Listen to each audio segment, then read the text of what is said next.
Week we have been sharing stories from sailors serving at sea, but tonight we are shining a spotlight on the women who wear the uniform. Kate Capodanno looked at the data from the Department of Defense and tells us women make up about a fraction of the active duty fleet at just about 20%.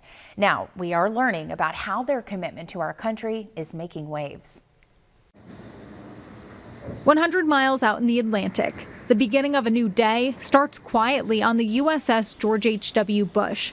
But the work is constant inside the bridge of this aircraft carrier. And you are responsible for, like I said, 3,000 people and all the equipment on board, and your decisions could make or break an incident.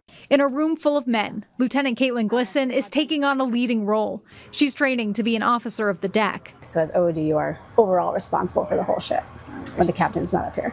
Lieutenant Glisson sees this opportunity as a privilege. It says making waves since 1942. Her belt buckle, a reminder of the work done to bring women into these spaces. It wasn't until 1942 that women were finally able to join the Navy.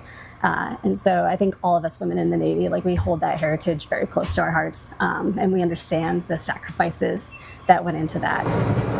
14 years ago this month, the USS George H.W. Bush went on its maiden deployment. It was the first time in the Navy's history that a woman was in command of the entire carrier strike group.